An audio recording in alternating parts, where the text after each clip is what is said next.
ಮೊದಲನೇ ಹಂತದಲ್ಲಿ 14ರಲ್ಲಿ 14 ಗೆಲ್ತಕ್ಕಂಥ ವಾತಾವರಣ ನಾವು ಕಾಣ್ತೀವಿ. ಸರ್, ಕಾಂಗ್ರೆಸ್ ಡಬಲ್ ಡಿಜಿಟ್ ದಾಟುತ್ತೆ. ಕಾಂಗ್ರೆಸ್ಸು ಇವತ್ತು ಶೂನ್ಯ ಸ್ಥಾನಕ್ಕೆ ಇಳಿತದೆ. ಮೋದಿ ಗ್ಯಾರಂಟಿ ವರ್ಸಸ್ ಕಾಂಗ್ರೆಸ್ ಗ್ಯಾರಂಟಿಯಲ್ಲಿ ಕಾಂಗ್ರೆಸ್ ಗ್ಯಾರಂಟಿ ಒಂದಿದ್ದದನ್ನ ನಾವು 10 ಮಾಡ್ಕೊಳ್ತೀವಿ. 25ಕ್ಕಿಂತನೂ ಮೇಲಿರುತ್ತೆ ಹೊರತು 25ರ ಒಳಗಿರೋದು. ಸೊ ಮಂಡ್ಯದಲ್ಲಿ ಗೆದ್ರೆ ಕುಮಾರಸ್ವಾಮಿ ಅವರು ಕೇಂದ್ರದಲ್ಲಿ ಮಂತ್ರಿ ಆಗ್ತಾರೆ. ನಮ್ಮ ರಾಜ್ಯಕ್ಕೆ ಆಗಿರ್ತಕ್ಕಂಥ ಅನ್ಯಾಯಗಳನ್ನು ಸರಿಪಡಿಸಬೇಕು ಅಂತಕ್ಕಂಥದ್ದು ಉದ್ದೇಶವೇ ಈ ಮೈತ್ರಿಗೆ ನಾವು ಒಪ್ಪಂದ ಮಾಡ್ಕೊಂಡಿರ್ತಕ್ಕಂಥದ್ದು.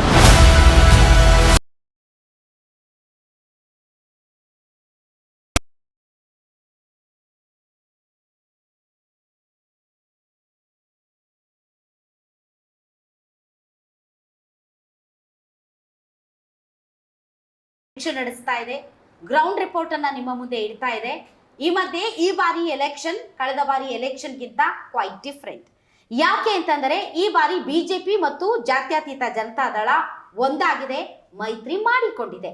ಆ ಮೂಲಕ ಎಲ್ಲ ಲೋಕಸಭಾ ಕ್ಷೇತ್ರಗಳಲ್ಲೂ ಕೂಡ ಬಿಜೆಪಿ ಪರವಾಗಿ ಜೆಡಿಎಸ್ ಮತ್ತು ಜೆಡಿಎಸ್ ಪರವಾಗಿ ಬಿಜೆಪಿ ಪ್ರಚಾರ ಕಾರ್ಯದಲ್ಲಿ ತೊಡಗಿದೆ. ಇವತ್ತು ನಾನು ಶಿವಮೊಗ್ಗ ಲೋಕಸಭಾ ಕ್ಷೇತ್ರದಲ್ಲಿದ್ದೇನೆ. ಶಿವಮೊಗ್ಗ ಲೋಕಸಭಾ ಕ್ಷೇತ್ರದ ಮೈತ್ರಿ ಅಭ್ಯರ್ಥಿ ರಾಘವೇಂದ್ರ, BY ರಾಘವೇಂದ್ರ ಅವರು ಯಡಿಯೂರಪ್ಪನವರ ಪುತ್ರರು.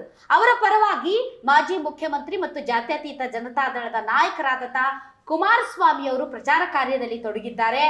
ತಮ್ಮ ಒಂದು ಸಂಪೂರ್ಣವಾದಂತಹ ಸಪೋರ್ಟ್ ಅನ್ನ ಬಿಜೆಪಿ ಪಕ್ಷಕ್ಕೆ ವ್ಯಕ್ತಪಡಿಸ್ತಾ ಇದ್ದಾರೆ. ಹಾಗಾದ್ರೆ ಕುಮಾರಸ್ವಾಮಿ ಅವರು ಈ ಲೋಕಸಭಾ ಕ್ಷೇತ್ರದ ಅಭ್ಯರ್ಥಿಯೂ ಕೂಡ ಹೌದು. ಮಂಡ್ಯದಿಂದ ನಾನು ಮಂಡ್ಯಕ್ಕೂ ಹೋಗಿದ್ದೆ, ತಮಗೆ ಅಲ್ಲಿನ ಒಂದು ಸಮೀಕ್ಷೆಯನ್ನ ಕೂಡ ನಿಮ್ಮ ಮುಂದೆ ಇಟ್ಟಿದ್ದೀನಿ. ಈಗ ಸ್ವತಃ ಮಾಜಿ ಮುಖ್ಯಮಂತ್ರಿಗಳಾದಂಥ ಕುಮಾರಸ್ವಾಮಿ ಅವರು ನಿಮ್ಮೊಂದಿಗೆ ಗ್ಯಾರಂಟಿ ನ್ಯೂಸ್ ಜೊತೆ ಮಾತಾಡ್ತಾ ಇದ್ದಾರೆ. ಬನ್ನಿ ಅವ್ರನ್ನ ವೆಲ್ಕಮ್ ಮಾಡೋಣ. ಸರ್, ತಮಗೆ ಸ್ವಾಗತ. ತಮ್ಮ ಒಂದು ಮೊಟ್ಟ ಮೊದಲ ಇಂಟರ್ವ್ಯೂ ನಮ್ಮ ಗ್ಯಾರಂಟಿ ನ್ಯೂಸ್ನಲ್ಲಿ. ಸರ್, ಹೇಗಿದೆ ಸರ್ ವಾತಾವರಣ? ಇವತ್ತು ಈಗಾಗಲೇ ಮೊದಲನೇ ಹಂತದ ಚುನಾವಣಾ ಮತದಾನ ಏನು ಸಂಪೂರ್ಣ ಆಗಿದೆ. ನನ್ನ ವೈಯಕ್ತಿಕ ಅಭಿಪ್ರಾಯದಲ್ಲಿ ಮೊದಲನೇ ಹಂತದಲ್ಲಿ 14ಕ್ಕೆ 14 ಕ್ಷೇತ್ರಗಳು ಮೈತ್ರಿ ಅಭ್ಯರ್ಥಿಗಳು, BJP JDSನ ಅಭ್ಯರ್ಥಿಗಳು ಗೆಲ್ತಕ್ಕಂಥ ಸಂಪೂರ್ಣವಾದಂಥ ನಂಬಿಕೆ ಇದೆ ನನಗೆ. ಅದಕ್ಕೆ ಕಾರಣ, ನಾನು ನನ್ನ ಕ್ಷೇತ್ರಕ್ಕೆ ಸೀಮಿತವಾಗದೆ ಮಂಡ್ಯ ಜಿಲ್ಲೆಗೆ 2 ಕ್ಷೇತ್ರಗಳನ್ನು ಹೊರತುಪಡಿಸಿ 12 ಕ್ಷೇತ್ರದಲ್ಲಿ ಪ್ರವಾಸ ಮಾಡಿದ್ದೇನೆ. ದಕ್ಷಿಣ ಕನ್ನಡ ಜಿಲ್ಲೆ, ಚಿಕ್ಕಮಗಳೂರು, ಉಡುಪಿ ಜಿಲ್ಲೆಯನ್ನು ಬಿಟ್ಟು ಎಲ್ಲ ಕಡೆ ಇವತ್ತು ಒಂದು ಕಡೆ ನರೇಂದ್ರ ಮೋದಿಯವರ ವರ್ಚಸ್ಸು, ಮತ್ತೊಂದು ಕಡೆ ರಾಜ್ಯದ ಒಂದು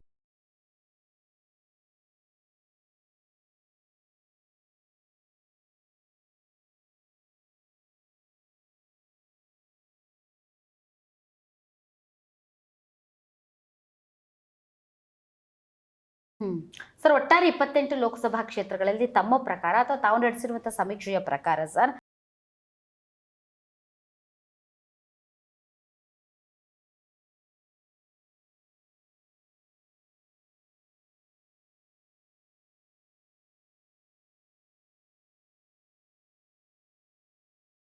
ನಂತರ ಅವರಲ್ಲಿ ಒಂದು ದೊಡ್ಡ ಮಟ್ಟದ ವಿಶ್ವಾಸ ಇಟ್ಟುಕೊಂಡಿದ್ದರು. ಈ ಬಾರಿ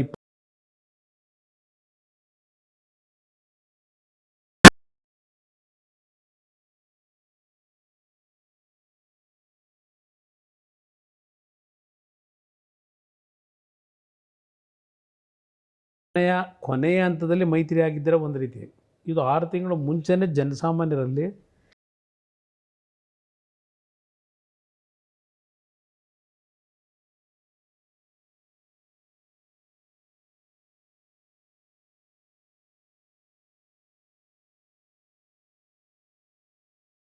ಕ್ಕೂ ಹೆಚ್ಚು ಸೀಟ್ ಗೆಲ್ತೀವಿ ಅಂತಕ್ಕಂಥದ್ದು. ಆಗ ಅವರು ಸಿಂಗಲ್ ಡಿಜಿಟಿಗೆ ಬಂದರು. ಮೊದಲು ಮೈತ್ರಿ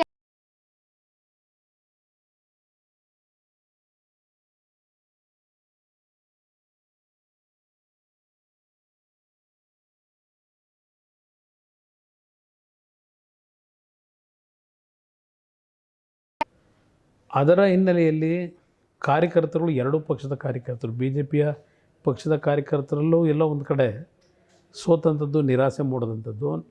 JDSನಲ್ಲೂ ಅದೇ ರೀತಿಯ ಭಾವನೆ ಏನಿತ್ತು. ಎಲ್ಲರಲ್ಲೂ ಒಂದು ಏನೋ ಮುಂದಿನ ಒಂದು ಚುನಾವಣೆಗಳಲ್ಲಿ ಇನ್ನೂ ಭಾಳ ಶ್ರಮ ಹಾಕಬೇಕು, ಇವತ್ತು ನಮ್ಮ ನಿರೀಕ್ಷೆಗಳು ಮುಡ್ತೀವೋ ಇಲ್ಲೋ ಅಂತಕ್ಕಂಥ ಒಂದು ಅಪಸ್ವರಗಳು ಹೊರಟಿತ್ತು. ಯಾವಾಗ ಮೈತ್ರಿ ಅಂತಕ್ಕಂಥದ್ದು ಪ್ರಾರಂಭ ಆಯಿತು, ಎರಡೂ ಪಕ್ಷಗಳ ಕಾರ್ಯಕರ್ತರಲ್ಲಿ ಒಂದು ಉತ್ಸಾಹ ಮೂಡಿತು. ಅದರಿಂದ ಇಲ್ಲಿ ಉತ್ಸಾಹದ ಕೊರತೆಯಲ್ಲಿ ಏನು ಸಮಸ್ಯೆಗಳಿತ್ತು ಅದೆಲ್ಲ ದೂರ ಇಟ್ಟು ಕಾರ್ಯಕರ್ತರಲ್ಲಿ ಒಂದು ದೊಡ್ಡ ಮಟ್ಟದಲ್ಲಿ ಹೊಂದಾಣಿಕೆ ಮಾಡಬೇಕು, ಪರಸ್ಪರ ವಿಶ್ವಾಸದಲ್ಲಿ ಹೋಗಬೇಕು ಅಂತಕ್ಕಂಥದ್ದು ಗ್ರಾಫ್ ಏನು ಏರ್ಲಿಕ್ಕೆ ಶುರುವಾಯಿತು. ಅದು ಕಾಂಗ್ರೆಸ್ನಲ್ಲಿ ಆ ಗ್ರಾಫ್ ಡೌನ್ ಆಗ್ತವೆ. ಕಾಂಗ್ರೆಸ್ಗಳ ಗ್ಯಾರಂಟಿಯಿಂದ ಕಾಂಗ್ರೆಸ್ ನಿಜಕ್ಕೂ ಈ ಬಾರಿ ಡಬಲ್ ಡಿಜಿಟ್ ಕ್ರಾಸ್ ಆಗುತ್ತೆ ಅಂತ ಅವ್ರು ಹೇಳ್ತಾ ಇರೋದು ಸರ್.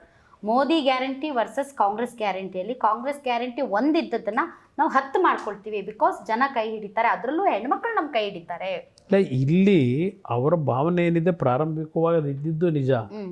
ಈ ಗ್ಯಾರಂಟಿ ಸ್ಕೀಮ್ಗಳಿಂದ ವಿಶೇಷವಾಗಿ ಮಹಿಳೆಯರಿಂದ ಹೆಚ್ಚಿನ ಮತ ಪಡಿತೀವಿ ಅಂತಕ್ಕಂಥ ಭಾವನೆ ಇತ್ತು. ಆದರೆ ಈ ಸರ್ಕಾರ ಗ್ಯಾರಂಟಿಯ ಒಂದು ಕಾರ್ಯಕ್ರಮಗಳನ್ನು ಹೊರತುಪಡಿಸಿ ಎಲ್ಲ ಕಾರ್ಯಕ್ರಮಗಳನ್ನು ಬದಿಗಿಟ್ಟರು. ಅಭಿವೃದ್ಧಿ ಅಂತಕ್ಕಂಥದ್ದು ಶೂನ್ಯ. ಅದಷ್ಟೇ ಅಲ್ಲ, ಗ್ಯಾರಂಟಿಯ ಒಂದು ಕಾರ್ಯಕ್ರಮಗಳು ಅಂತ ಹೇಳಿ ಹಲವಾರು ರೀತಿಯ ತೆರಿಗೆಯನ್ನು ಜನಸಾಮಾನ್ಯರ ಮೇಲೆ ಆ ಹೊರೆಯನ್ನು ಹೊರಿಸ್ಲಿಕ್ಕೆ ಪ್ರಾರಂಭ ಮಾಡಿದ್ರು. ಇದೆಲ್ಲ ಒಂದು ನೆಗೆಟಿವ್ ಪ್ರಾರಂಭ ಆಯಿತು ನನ್ನ ಅಭಿಪ್ರಾಯದಲ್ಲಿ ಕಾಂಗ್ರೆಸ್ನ ವಿರುದ್ಧ. ನಂತರ ಅವರಲ್ಲಿ ವಿಶ್ವಾಸದ ಕೊರತೆ. ಅವರು ಪ್ರಥಮ ಬಾರಿಗೆ ಕಾಂಗ್ರೆಸ್ ಸ್ಪಷ್ಟವಂತವನ್ನು ಪಡೆದ ನಂತರವೂ ಅವರಲ್ಲಿ ವಿಶ್ವಾಸದ ಕೊರತೆಯಿಂದ 3 ಜನ ಉಪಮುಖ್ಯಮಂತ್ರಿಗಳು ಮಾಡದೇ ಇದ್ದರೆ ನಾವು ಲೋಕಸಭಾ ಚುನಾವಣೆಯಲ್ಲಿ ಯಶಸ್ಸು ಕಾಣಲಿಕ್ಕೆ ಸಾಧ್ಯ ಇಲ್ಲ, ಈ ರೀತಿಯ ಒಂದು ವಿಷಯಗಳನ್ನು ಅವರೇ ದೊಡ್ಡ ಮಟ್ಟದ ಪ್ರಚಾರ ಮಾಡ್ಕೊಂಡು ಹೊರಟರು. ಇದೆಲ್ಲ ನಿಮ್ಮ ಪ್ರಕಾರ ಕಾಂಗ್ರೆಸ್ ಗ್ಯಾರಂಟಿ ವರ್ಕೌಟ್ ಆಗೋದಿಲ್ವಾ ಸರ್? ಹೆಣ್ಮಕ್ಳು ಅಂಡರ್ ಕರೌಂಡ್ 30% ವರ್ಕ್ ಆಗ್ಬೋದು. ಸೊ ಅದರಿಂದಲೇ ಅವರು ಕಳೆದ ಬಾರಿಗಿಂತ ಬೆಟರ್ ಪರ್ಫಾರ್ಮೆನ್ಸ್ ಬರ್ಬೋದು ಅಂತ ಅವ್ರ ನಿರೀಕ್ಷೆ ಇದೆ. ಆದರೆ ಅವ್ರಿಗೆ ಎಲ್ಲಿ ಬರಲಿಕ್ಕೆ ಸಾಧ್ಯ? ನಮ್ಮ ಎರಡೂ ಪಕ್ಷಗಳಲ್ಲಿ ಎಲ್ಲಾದರೂ ಒಂದು ಸಣ್ಣ ಪುಟ್ಟ ಲೋಪದೋಷಗಳಾದರೆ ಅದರಿಂದ ಅವ್ರು ಬರ್ಬೋದು, ಒಂದು 2-3 ಸೀಟ್ಗಳು. ಇಲ್ಲದೇ ಇದ್ದರೆ ನಮ್ಮಲ್ಲಿ ಒಂದು ಹೊಂದಾಣಿಕೆ ಇರ್ಬೋದು. ಚುನಾವಣೆಯಲ್ಲಿ ಕರೆಕ್ಟಾಗಿ ನಮ್ಮ ಎರಡೂ ಪಕ್ಷಗಳ ಮುಖಂಡರುಗಳು ಎಲ್ಲಿ ಲ್ಯಾಪ್ಸಸ್ ಇದೆ ಅದನ್ನು ಸರಿಪಡಿಸ್ಕೊಂಡು ಕೆಲಸ ಮಾಡಿದ್ರೆ ಕಾಂಗ್ರೆಸ್ಸು ಇವತ್ತು ಶೂನ್ಯ ಸ್ಥಾನಕ್ಕೆ ಇಳಿತದೆ ನನ್ನ ಅಭಿಪ್ರಾಯದಲ್ಲಿ. ಕೆಲವು ಸಮಸ್ಯೆಗಳಿದೆ. ಇವತ್ತು ನಾನು ನೋಡಿದಂಥ ರೀತಿಯಲ್ಲಿ ಆರ್ಥಿಕವಾಗಿಯೂ ಕೇಂದ್ರದಲ್ಲಿ BJP ಸರ್ಕಾರ ಆಳ್ತದಲ್ಲಿದ್ದರು. ಹಲವಾರು ಕ್ಷೇತ್ರಗಳಲ್ಲಿ ಈ ಮೈತ್ರಿ ಅಭ್ಯರ್ಥಿಗಳಿಗೆ ಹಣದ ಕೊರತೆಯೂ ಇದೆ. ಹೊರನೋಟಕ್ಕೆ BJP ಸರ್ಕಾರ ಇದೆ, BJPಯಿಂದ ಆರ್ಥಿಕ ಪಾರ್ಟಿ ಅಲ್ವಾ ಸರ್ ಅನ್ನೋದು ಇದೆ ಹೊರನೋಟಕ್ಕೆ. ಆದರೆ ನನಗೆ ಇಲ್ಲಿ ಮೈತ್ರಿಯನ್ನು ಮಾಡ್ಕೊಂಡ ನಂತರ ಹಲವಾರು ಕ್ಷೇತ್ರಗಳಲ್ಲಿ ಅಭ್ಯರ್ಥಿಗಳೇನು ಸ್ಪರ್ಧೆ ಮಾಡಿದ್ದಾರೆ. BJP ಪಕ್ಷದಿಂದ ದೊಡ್ಡ ಮಟ್ಟದ ನಿರೀಕ್ಷೆಗಳೇನು ಇಟ್ಟಿದ್ರು, ಆ ನಿರೀಕ್ಷೆಗಳಲ್ಲಿ BJPಯಲ್ಲಿ ಇವತ್ತು ನರೇಂದ್ರ ಮೋದಿಯವರು ಇರ್ಬೋದು, ಅಲ್ಲಿ ಜನಸಾಮಾನ್ಯರಲ್ಲಿ ಯಾವುದೇ ರೀತಿಯ ಒಂದು ಅಪಸ್ವರಗಳು ಬರಬಾರ್ದು ಈ ಭ್ರಷ್ಟಾಚಾರದ ಬಗ್ಗೆ, ಹಣ ಹಂಚಿಕೆ ವಿಷಯದಲ್ಲಿ ಅಂತಕ್ಕಂಥದ್ದು BJPನಲ್ಲಿ ಒಂದು ಸ್ಪಷ್ಟತೆ ಇದನ್ನು ನಾನು ಕಾಣ್ತಾ ಇದ್ದೇನೆ. ಅದು ಎಲ್ಲ ಒಂದು ಕಡೆ ಕೆಲವು ಅಭ್ಯರ್ಥಿಗಳಿಗೆ ಗೆಲುವಿಗೆ ಸ್ವಲ್ಪ ಸಮಸ್ಯೆ ಆಗ್ಬೋದು. ಹಣದ ಕೊರತೆ ಇದೆ. ನಾನು ಹಣದ ಕೊರತೆ ಸರ್, ಈಗ ವಿಧಾನಸಭೆ ಚುನಾವಣೆಯಲ್ಲಿ ನೀವು ಇದೇ ಮಾತನ್ನ ಹೇಳಿದ್ರಿ, ನನ್ನ ಕ್ಯಾಂಡಿಡೇಟ್ಸ್ಗೆ ನಾನು ಸಪೋರ್ಟ್ ಮಾಡೋಕ್ಕಾಗಿಲ್ಲ ಅಂತ. ನನ್ನ ಪಕ್ಷದಂತೂ ಕೊರತೆ ಇದ್ದೇ ಇದೆ. ಹೌದು ಸರ್, ನಾನು ನನ್ನ ಅಭ್ಯರ್ಥಿಗಳಿಗೆ ನಾನು ಸಪೋರ್ಟ್ ಮಾಡೋಕ್ಕಾಗಿಲ್ಲ, ಹೀಗಾಗಿ ಬಹಳಷ್ಟು ಕಡೆ ರಿಸಲ್ಟ್ ಏರುಪೇರು ಆಯಿತು ಅಂತ. ಸೊ ಅದೇ ರೀತಿ ಇವತ್ತು ನೀವು ಹೇಳ್ತಾ ಇದ್ರೆ ಲೋಕಸಭೆ ಚುನಾವಣೆಯಲ್ಲೂ ಕೂಡ ಮೈತ್ರಿ ಅಭ್ಯರ್ಥಿಗಳಿಗೆ ಹಣದ ಕೊರತೆಯಿಂದ ಏನಾದರೂ ಒಂದು ಸ್ವಲ್ಪ ಹಿಂದೇಟು ಆಗಬಹುದು ಅಂತ. ಸೊ ಅದು 1-2 ಸ್ಥಾನದಲ್ಲಿ ಆಗ್ಬೋದು. ಓಕೆ. ಸೊ ನಿಮ್ಮ ಪ್ರಕಾರ ಸರ್, ನಾನು ಕೇಳ್ತಾ ಇರೋದು ಸ್ಟ್ರೈಟ್ ಕ್ವಶನು, ಎಷ್ಟು BJP JDS ಮೈತ್ರಿಗೆ, ಎಷ್ಟು ಕಾಂಗ್ರೆಸ್ಗೆ ಅನ್ಸುತ್ತೆ ಸರ್? ನನ್ನ ಅಭಿಪ್ರಾಯದಲ್ಲಿ 25ಕ್ಕಿಂತನೂ ಮೇಲಿರುತ್ತೆ ಹೊರತು 25 ಹೊರಗಿರಲ್ಲ ಸರ್. ಈಗ ಡೆಫಿನೆಟ್ಲಿ ಮಂಡ್ಯದಲ್ಲಿ ನಿಮಗೆ ತುಂಬ ಸ್ಕೋಪ್ ಇದೆ, ಎಡ್ಜ್ ಇದೆ, ಮೈಲೇಜ್ ಇದೆ.